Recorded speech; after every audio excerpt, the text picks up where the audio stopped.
the cliche has it that those who are ignorant of history are doomed to repeat it. I think we could add a preface to that cliche. People who are absolutely committed to an ideology are doomed not to understand it. So that even if they study it, they won't be able to learn from history and they'll repeat it anyway. Now, of course, anybody who has an ideology thinks that everybody else's ideology is wrong and everybody else's ideology is blinding him and making him incapable of learning. But a person who doesn't impose his own ideas on the world, but rather learns from the world, that person is capable of changing his ideas. And if he isn't capable of changing his ideas, then there's no hope for him. That's my wife defines educable as being willing to change your mind. It's not a matter of intelligence. It's a matter of your goals and your means of dealing with the world. It's very bitter for me to give this, offer these observations because we're sitting in a situation which is painful, tragic, and tragic in many different ways at the same time. But I just saw today a new proposal for ending the war in Gaza. This proposal coming from Hamas.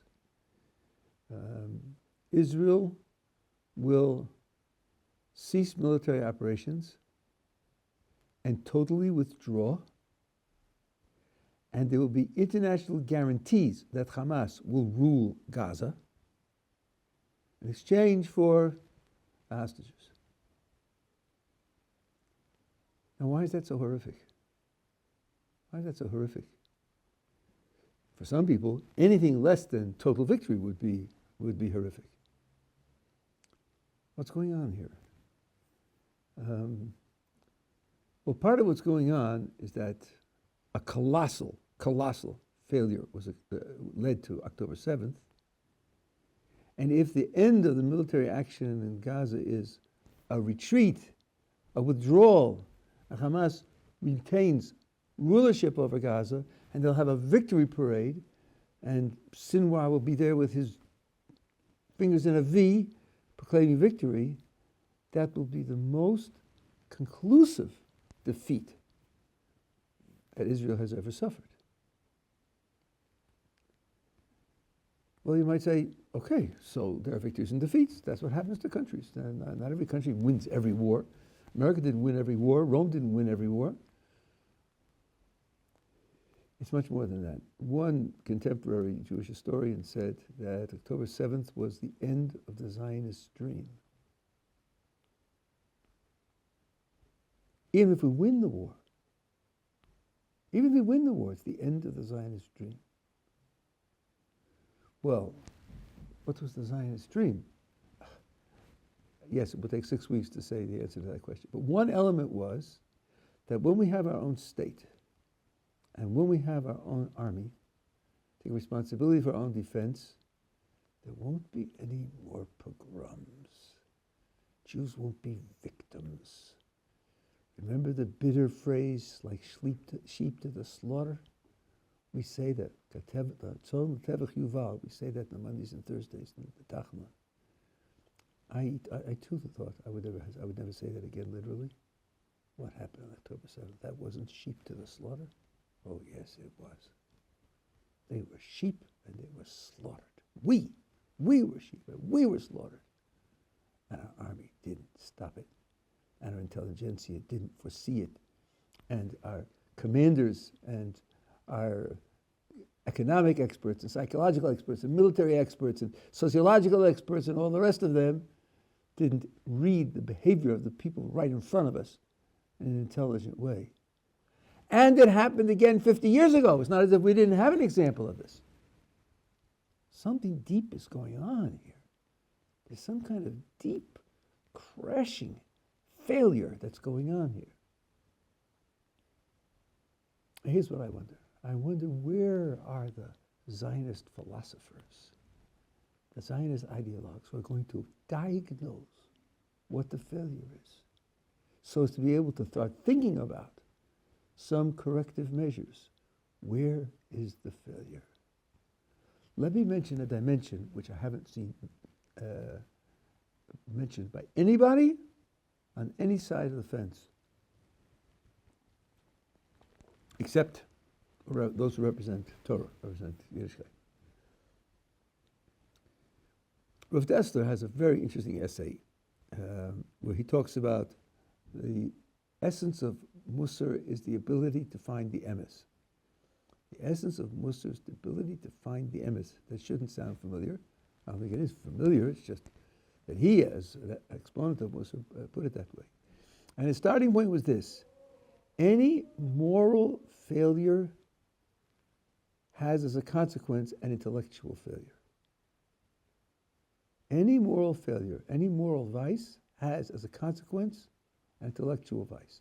And in particular, the intellectual vice will be a lack of objectivity.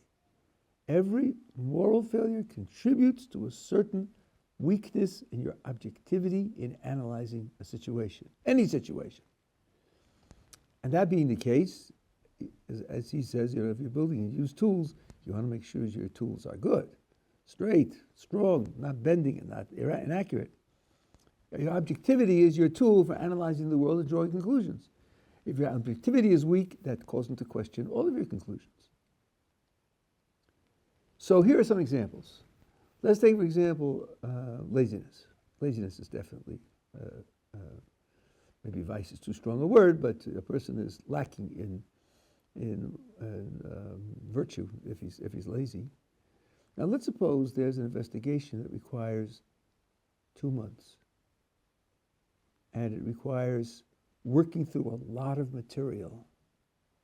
A lazy person is going to be tempted to cut the investigation short so he can get finished and go on to something else and draw a conclusion on inadequate evidence taken into account or inadequate time spent to consider various analyses of the evidence that's taken into account. So laziness leads to sloppiness and incompleteness in investigation, which is going to lower the objectivity of the conclusions that you arrive at. Well, let's take pride. I'm the best. I'm on top. I know better. What happens when the person's criticized? Can he take another person's critique seriously if he's into his own self-importance and self-superiority? And what happens if he can't? Well, one way the philosophers put it, the tool to achieve objectivity is intersubjectivity. If you can't get others to agree, you have to question whether what you're saying is correct or incorrect. Now, watch out that I made a very cautious statement. I didn't say you're necessarily wrong, but you better question it. You better think about it again. And in particular, you better have a very good explanation as to why everybody else disagrees with you. Because if they disagree and you don't have a good explanation that's consistent with their being wrong, then you have to think that maybe I'm wrong. A person who can't think that maybe I'm wrong can't benefit from the critique of others. And then his objectivity is going to be greatly weakened thereby. One of the wonderful things about Jewish learning is that it takes place in a room with 100 or 500 other people, and you have your chavrusa, and what you're talking about, you discuss with your chavrusa, and your chavrusa's finest victory for the day would be to chop you up into little pieces. That's all right, because you have such victories also. It's an intensely competitive activity where the agreement of the people around you is something which, if you don't have it, forces you to rethink again and again. If you are into your own superiority, then you can't do that. You can't benefit from the intersubjectivity. And that being the case, you're going to have a gigantic loss in objectivity. You know, if you're at the party and 42 people swear there are pink elephants coming into the room and you don't see them, it's comforting to know that they're all drunk, isn't it? Because that's a way you can explain what they say, compatible with their being wrong. But if 16 of them are sober and say they're coming into, you better jump out the window because that something's going on that you didn't anticipate. The idea of intersubjectivity is everyone's view is subjected to the same principles. Could be that, using the same principle for everyone, your view comes out to be superior to everyone else. It could be, but it might not be. And if you're not willing to subject them to the same principles, you're not willing to take other people's views seriously, which is a terrible moral failing, then your objectivity is going to be compromised.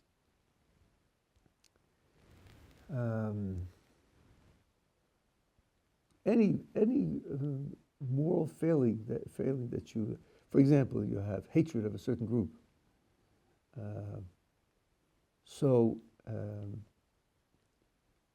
Or you're supporting your own authority and your own power. The Soviet Union had an ideology that, although people are selfish, they were trained to be selfish by capitalism. That's why they're selfish. But if you bring up a generation and you force them to act in a socially productive way, a way that benefits society, their children will inherit those behaviors. They will inherit their values from their parents. And then all you need is a one generation forced adoption of socially beneficial behavior.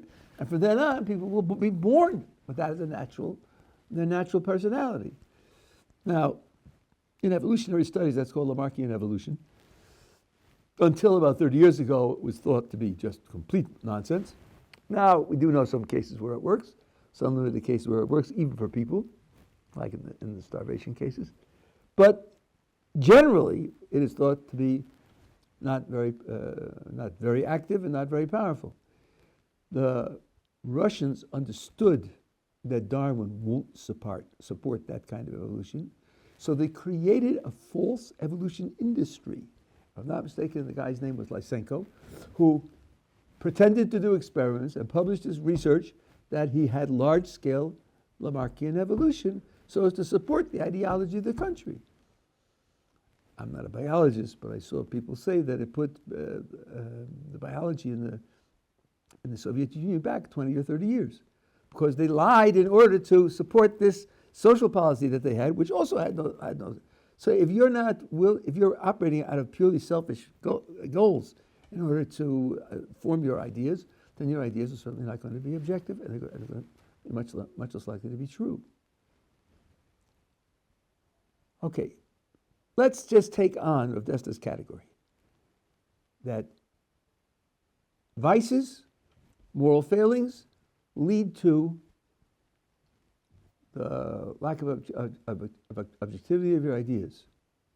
So who do you want to be the person whose ideas lead you? What kind of qualifications are you going to require for a person whose ideas are going to lead you? Wouldn't you want to make some moral qualifications? Wouldn't you want him to be a virtuous person?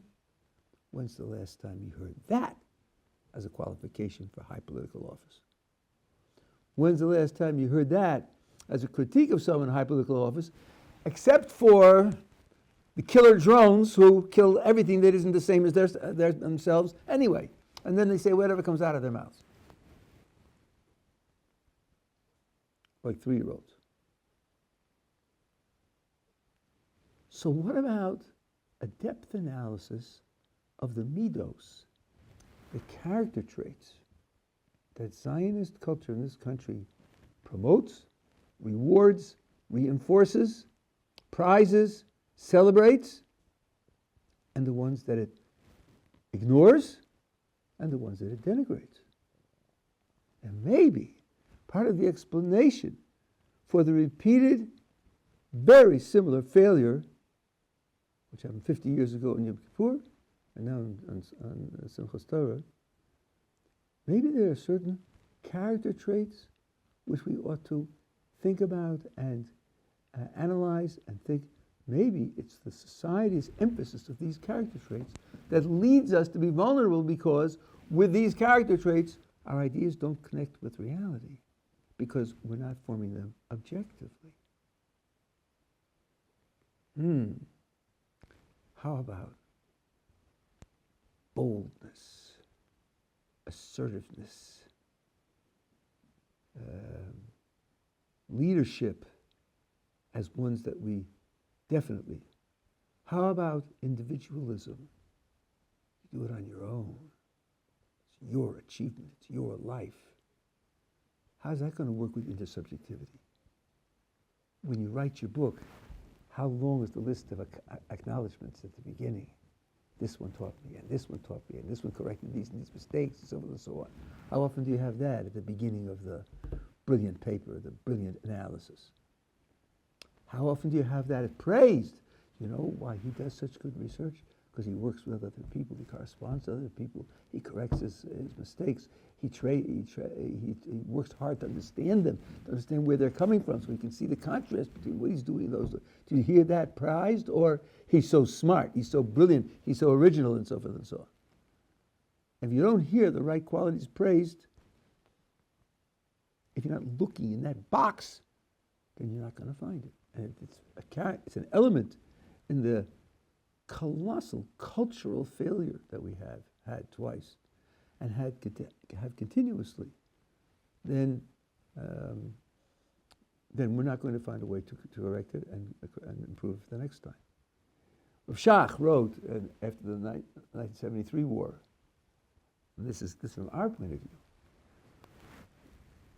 where do success and failure come from? They come from HaKadosh Baruch Hu. So the test was, of the 1973 war, is to see whether you can give up kochi ve'otzim yodi osel yisachayil zeh, my strength and the power of my hand made for me all the success, to give that up, to look elsewhere. If you think that you're running the show, you have nothing outside of you to take account of in considering what you should do. If you think that you're the leader because you have the greatest virtues of everyone else, not because there's some extra power that's giving you the leadership, but giving it to you al-t'nai, as we say, on condition, then there's no soul searching. There's no searching your own attitudes, searching the way you treat other people. None of that plays any role. It's just dog eat dog. We see some of the terrible things that high politicians do. Maybe it's because we've set up a system where to get to be a high politician means to be a winner in an extremely intense competition. And it's zero sum. There are winners and losers. And you can't be a winner unless everybody else is a loser. So who does that attract? Who's successful in that? Someone who's a cutthroat competitor, who has no mercy, who cuts for the juggler and goes for the top. And then you wonder when he's at the top, he makes gross mistakes. Because he's not equipped to really be a leader. He's equipped to compete for leadership. But the process of competing for leadership isn't the process that builds leaders. It's not my idea. I saw it in a business article a number of years ago. It's a very profound point. When you talk about arriving at a certain position, the stages by which you get to that position ought to be stages which prepare you to be successful at that position. I think it was I forget which principle, one of the silly principles, a person promoted to his position of maximum incompetence. Why? Because what's the qualification for promotion? You're doing an extremely good job. When do they stop promoting you? When you aren't doing an extremely good job. So you get stuck at a level where you aren't doing your best. Isn't that a great way to run your business? Everybody gets stuck where he's not doing his best. So they know about this, and they try to take ways to protect themselves against it. I remember there was someone in the American military who was offered a promotion. He was already, I think, a major, and he was going to go up to a lieutenant or something. And he said, I refuse the promotion. I know what a major needs to do, and I know I can do it. I know what a lieutenant needs to do, and I can't do it. So I'm not going up. You want to pay me more money? I'll take it. But I'm not going up because I can't take the extra responsibility. But that's rare. You offer the person a promotion, is going to take it, even though when he gets up there, he's not going to be able to do it as well. So what's going on in the overall society which is leading people not to see where the faults could be? One of them is they're not analyzing. To analyze character traits and to suggest a different emphasis in character traits is to promote a social revolution. People's character traits and the way in which they rate them and the way in which they evaluate them is very close to their identity. If you challenge that, they're not going to like it. And there's a certain character sketch for someone who fits the Zionist mold. Yes, there are different molds and different Zionists, okay. And that sketch is like, you're Superman, the ideal person. If you challenge that, if you even raise it for discussion, that maybe different virtues are appropriate, you're going to find a lot of resistance from people. Maybe that's if you really were a courageous philosopher and you weren't just looking for the next published book and the next paycheck and a lot of likes on your Facebook account, but you were going to try to teach people something that would be useful to them. Maybe in the last 50 years, somebody would have done it from 1973. And maybe now, that's what we need. It's very difficult for me because I also identify, and I'm also living here 42 years, and I support what's going on in Israel, even those who I don't agree with religiously, but I support their, but even if the war finishes with a victory and ridding Hamas, if the faults in the society, in the culture don't change, it just means we're going from this victory to another disaster. Yeah, we won the 1973 war. And in a certain sense, we fought the other wars in Gaza, the war in Lebanon, but they didn't settle anything. We drove the Hezbollah back, now they're back where they were before. Nobody said anything about it. The UN resolution, they shouldn't do it. They did it anyway. Did we stop them? No, we didn't stop them. So where is it coming from? The conceptia. Right? They don't really want an awful lot in that war. They can't take it. They know that we'll come in and destroy them and so forth. So they're really afraid. Boy, that was absolutely incorrect. As far as incorrect as you could get. Even now, they're not afraid to come out of their tunnels and shoot at us, even though they die. So they're motivated by the rewards they promised them. So what? The fact is, they should come out of their holes and shoot at us, and we lose soldiers, and we don't have control. We don't have control. And then the support of the rest of the world, and the anti-Semitism in the rest of the world. Let me push for you a very unpopular idea. I won't apologize if it makes you unhappy or angry. Look at the facts and see if I'm wrong. The very, very far religious right, like the Torah Carta, made a point, I don't know if they still make it, but they made it years ago. So you have the state of Israel and it has its army. Where, per capita, do you have more Jews killed because they're Jews than in the state of Israel? Iowa, New York, South Africa, France. Where do you have more Jews? Take all the soldiers who are killed in the wars. Take all the people killed by terrorists. Where do you have more Jews killed because they're Jews as a percentage of the population? The answer is Israel, by far. By far. So, the idea that the state will protect us? Really? You're better off in New Jersey. You're looking for the state to protect you. Rabbi Yaakov Rosenberg, one of the founders of Ohr Somayach, whom I knew, was talking to some students who went to the Museum of the Potential Holocaust, which brings together, it's here in Yerushalayim, brings together examples of anti-Semitism from all over the world. It's a very powerful exhibit, and I have the guide there. And at the end, he leads a short discussion. He says, look, This is what exists all over the world. Come back to the land of Israel. Here you could be safe. There you don't know when it will erupt. You don't know what it will do. Here you could be safe.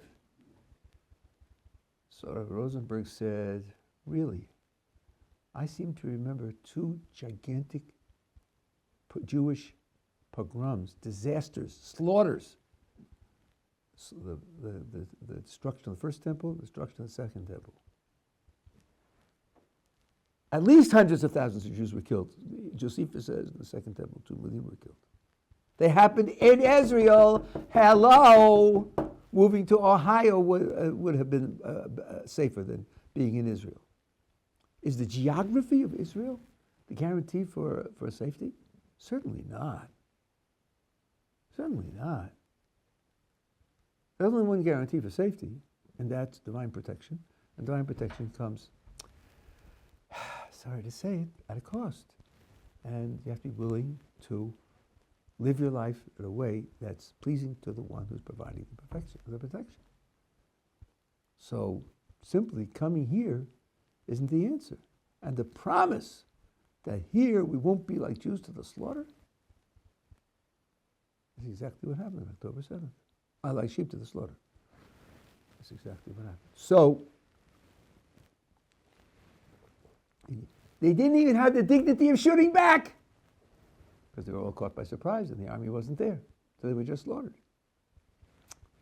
The ideology is so powerful that the facts right in front of your face make absolutely no difference. Now, it's true there's an awakening in some quarters. Some who are identified with the far left fringe have actually changed their minds and done it publicly so, and have apologized and have said, we realize now that we made terrible mistakes. Part of the mistake is that other people on the left who we thought were comrades in arms were really using us as Jews just to support their causes, but they didn't care for our causes at all.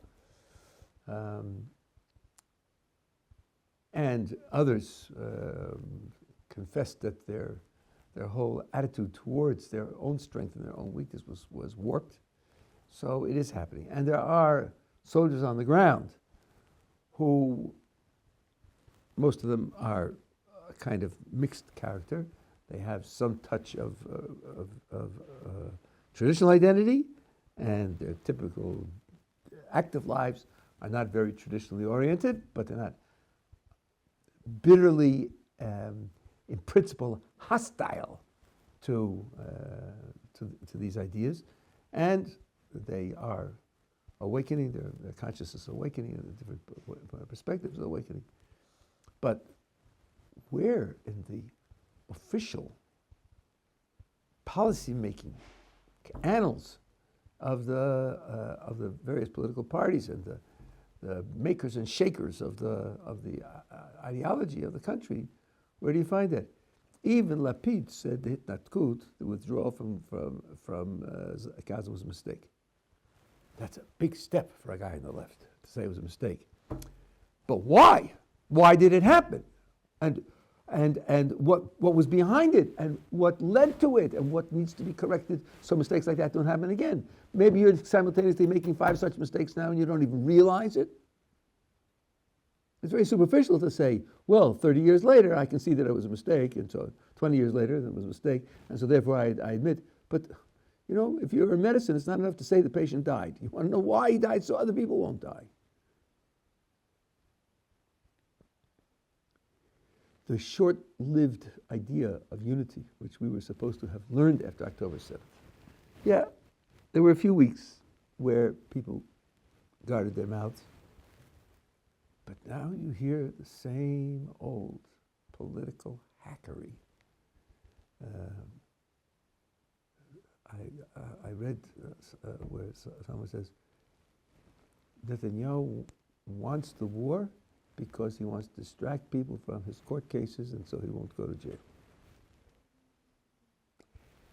One actually said Netanyahu arranged a massacre so as to trigger the war, so as to stay out of jail.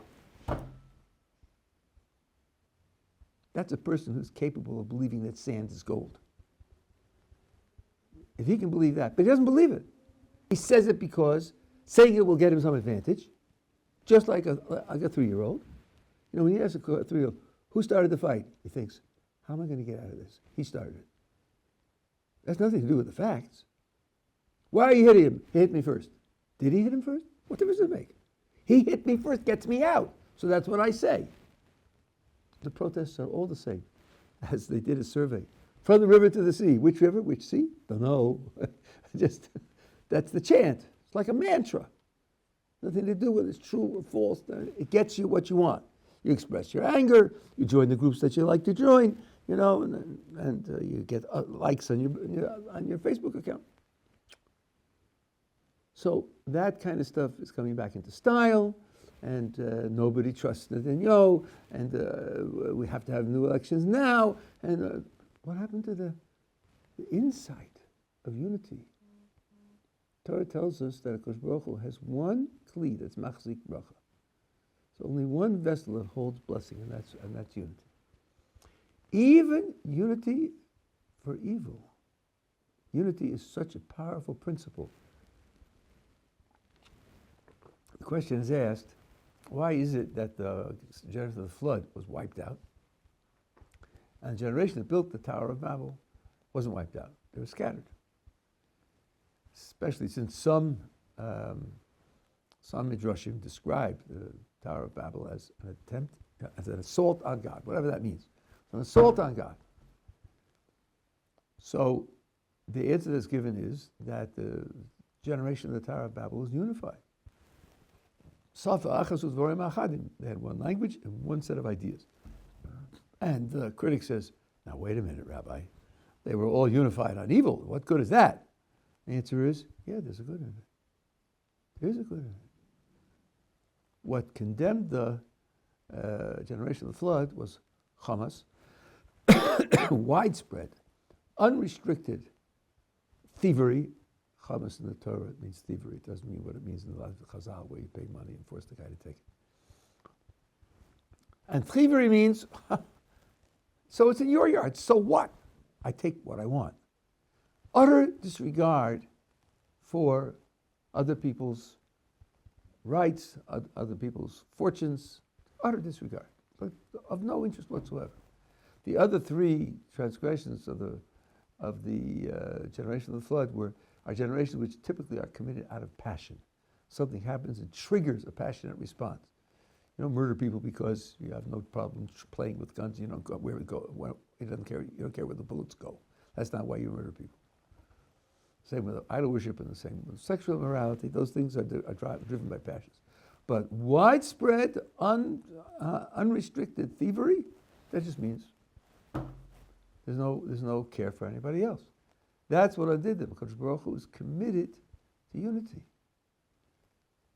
So then, what about some seminars on what does unity mean? Does it mean uniformity?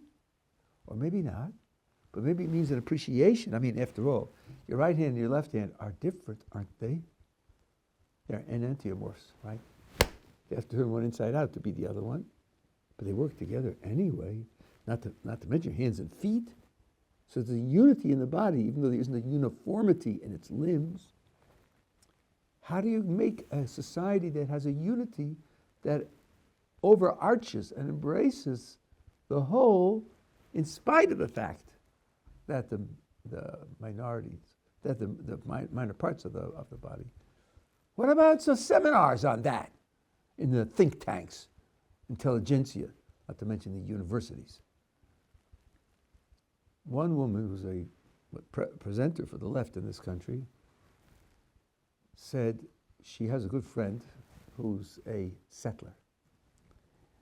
And they were going in the car together, and the settler friend said, the greatest value to a mother in Gaza is that her child should become a martyr for Hamas. And this woman said, stop talking that way. Don't say that. That's hateful. Women are women, and children are children, and family is family. And of course women love their children. And don't say things like that. She refused to hear it. After October 7th, she called up her friend and she said, sorry I didn't listen to you. I see that you were right. I was wrong. So here's a person, like I said at the beginning, who's intersubjective enough and open enough to learn something new for something new that happens. She's educable, in my wife's terms. But there are a lot of people out there who are ineducable. The same journalists playing the same tropes over and over again because that's what they're paid to play, because that's what the editors want, because that's what they think the readers want, and that's how they get ratings, and that's how they get advertisements, so it's all monetary. Over and over again, the same thing. When you see some publication publicize something that's against its policy, then you think maybe there's a little hope, but it happens very, very rarely. And the challenge in this country at this time is open your eyes and think again. You know, in learning Gemara, one of the great intellectual challenges of learning Gemara is this. You have a text, and you read it. You should always start with Rashi. You read it, and you get an idea.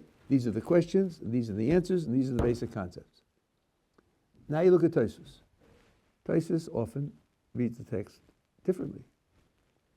Sometimes the question is an answer rather than a question, and sometimes the argument is based on a different principle, and sometimes the definition of the basic concepts is different. So now you have one text, and you can read it like Rashi, and you can read it like Tosfos.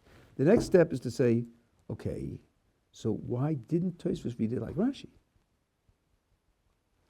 And why didn't Rashi read it like Tosfos? Now sometimes Tosfos tells you that they're criticizing Rashi, sometimes they do, sometimes they don't.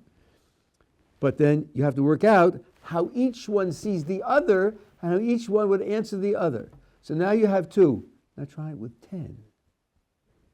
There's the Ritva and the Rashba and the Ramban and Tosfos Reed and Tosfos Rosh and Tosfos Anglia and you have the Ritva.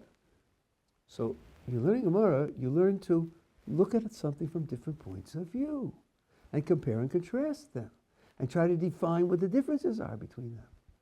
Wouldn't that broaden your options when you're trying to understand something? Wouldn't that be a good thing to be taught in universities? How to see something from somebody else's point of view? Look what's going on today.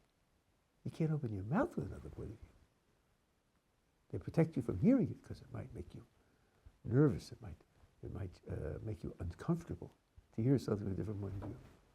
So you're putting on a mental straitjacket. You're crippling their minds. But when you have such a disaster, how about trying it just as an experiment? Go to people and ask them. People who are different from you. Go to them and ask them. How did you see the last 50 years? How did you see the dynamics? How did you see what was going right, what was going wrong? Try to open your mind when you see that you're definitely making gigantic mistakes. I don't hear it happening. Inviting different people, let's say right-wing people to when is it that the High Court hears from a right-wing scholar and debates fairly the issues? There's only one line allowed there. Even though I must say, this last crucial, atrocious decision was only 8-7. So the court was really divided. The question is, what did the 7 think? How far wrong did they think the 8 were? Or did they have technical disagreements and so on and so on? But their policy is so consistently left, they're part of the problem. And if they're part of the problem, they're guilty of the same thing. There's a commitment to intersubjectivity. And by the way, you talk about the journals in the various sciences and doing research. The amount of failure in the journals is colossal. The inability to replicate results in behavioral psychology.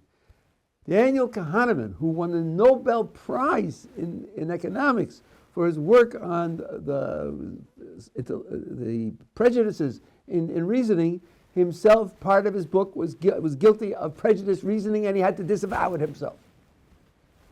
Train wreck, he called it. He made the same mistakes he was writing about. That shows how right he is, huh? The mistakes are really deep and really difficult. But then you've got to be really self-critical. How are you going to manage that? Sitting in your echo chamber with people cheering you on. The only way you can manage that is by dealing with people who disagree with you and trying to see whether you can learn something from them. So this is the kind of taking off the blinkers and trying to learn from the world that we're in by taking the advice of Rav Dessler to overcome moral vices, which then handicap your thinking. I want to finish with the end of Rav Dessler's essay because he has another application which is, I think, even deeper. He says, well, if it's moral failures, and of course, self-interest is a moral failure. So when I conduct an examination or a research, I'm researching a subject, probably because I have some interest in the research. And that interest will often prejudice me as to the outcome. His example is, I'm going to look up to see whether you can play chess on Shabbos. Why are you looking that up? I'll give you 9 for 1, because you want to play chess on Shabbos. Or you have a good friend who wants to play chess on Shabbos, and because he's your good friend, you want to give him the answer that he wants to hear. Right? Okay. So you're prejudiced in the investigation itself. So if you're going to declare all prejudice off limits, then you're going to declare all interests off limits, and you won't make any investigations at all. Because all investigation is driven by some interest you have in discovering the truth about this subject. So he says, vices you could work to overcome, but you can't overcome interest, and interest is going to prejudice you, so all investigations embody some prejudice. What shall we do about that? And he says the answer is you've got to create a culture that overcomes the prejudice with a compassion for truth. You can't eliminate the prejudice, but you can confront it and overcome it with a contrary passion for truth. So, for example, yes, if this I'm putting in, he didn't mention this, but I think he's taking for granted. Yes, I'm looking at whether I can play chess on Shabbos because I want to play chess on Shabbos. But why am I looking it up? Why don't I just play? Oh, because I want it to be mutter, like I want it to be right. Right? Otherwise, I wouldn't even look it up. I'll just play. No, I want to play. I want it to be mutter. So now, how about strengthening the side of honesty in wanting it to be mutter so that the wanting to play won't seriously influence the investigation? For example, suppose someone says to me, when you're finished with your investigation, why don't you report the investigation to our Chabura? I think they would find it interesting. Oh boy, is that going to change the investigation. Because now, it's not that I'm going to get the outcome that I can play. I'm going to justify it. The 6 guys are going to shoot me down. So it better be good. Better be objective. They don't want to play. So they're not going to be prejudiced this way. So again, subjecting yourself to intersubjectivity has that tremendous, and developing a culture of critique, where the way in which you win points is through critique. And prizing truth. You know, Hill came from Bavel Teretz Yisrael. They were discussing a question. Nobody had an answer. Hill had an answer. And they made him the head of the yeshiva. Same thing happened in Prague. Rav Yosef Eibschitz was there. He was a businessman. There was a yeshiva. And one day, one yeshiva bachur was coming home. Yonasan asked him, what did you learn in yeshiva today? He said, the Rosh Yeshiva asked the following question. Yonasan thought, and he gave him an answer. Oh, very nice. So he came back the next day, and the Rosh Yeshiva said, did anybody think about the question I asked? One student said, yeah, I thought about it. I happened to meet Rabbi Yonasan. Yonasan gave me this answer. Rosh Yeshiva said, yeah, that's a good answer. And another student said, you know something? I met Rabbi Yonasan also, but he gave me a different answer. Oh, yeah? Let's hear your answer. His answer was also right. Rabbi Yonasan gave a separate good answer to every student. The Rosh Yeshiva resigned. Obviously, Rabbi Yonasan is a greater Talmud scholar than I am. Let him teach the class. Let him be the Rosh Yeshiva, the professor, the chaired professor. That doesn't happen in universities. Saul Kripke was one of the great philosophers of the 20th century, got his PhD at Harvard. The question was to put him on the faculty there. Well, the two grand old men of the department, Willard Van Orman Quine and Nelson Goodman, who were compatriots in a certain type of philosophy, certain principles of philosophy, disagreed with what he was doing, so they didn't hire him. Because they hear it, disagree with what he was doing. Write it down. They didn't agree with what he's doing, so therefore they didn't hire him. Hello? Go to psychology departments. You'll have psychoanalysts and you'll have behaviorists. In how many departments do you have both psychoanalysts and behaviorists? I'm told not many, because they don't like each other, because they have very, very different ideas of what psychology should be, and they can't live together because each one knows the other one's dead wrong. So where does the objectivity come in? Hello? It's not there. So these are the kinds of questions, and I'm just giving examples of questions, thinking outside the box to do, and let's say people think outside the box in different ways. They come to different conclusions, and they set up pilot programs to try different programs. Maybe every one of the programs will have some effect. Maybe there'll be benefits from many sides. And maybe some will be tried, and they'll turn out not to have effect. And you look for other ones. But at least when you have such a colossal failure, open up and admit that there's something deep wrong here. We didn't have the right guns, didn't have the right sensors. We took too much vacation. That's missing the point. Ultimately, the point is that, now I'm speaking from my point of view, which you can accept or reject, that you're missing the major point of how the world runs. You don't have a theory of 3,000 years of Jewish history. There was a 4-volume collection of essays on Jewish history. I'm trying to think of the name of the editor. When I wrote my book, and I have a chapter on Jewish survival. And each volume is 600 pages or 800 pages.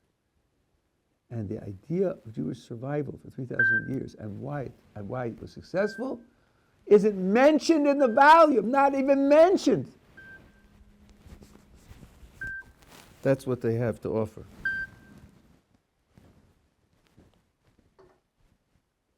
That's what they have to offer.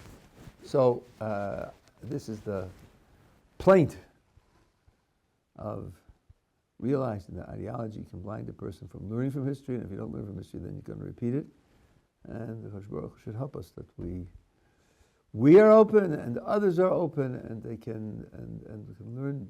They can learn. I mean, we didn't run the military strategy or the economic strategy or the international strategy of the country.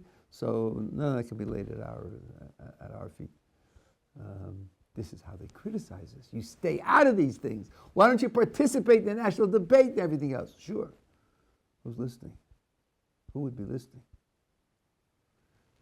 Show yourselves that you're really soul searching. Show yourselves that you really want to change, that you really want to understand where you need to be. We'll be happy to talk to you. Even if you don't accept all of our ideas, we'll be happy to talk to you, happy to share with you. We have a lot to say, but we don't talk to closed ears. Kodesh Baruch Hu should help.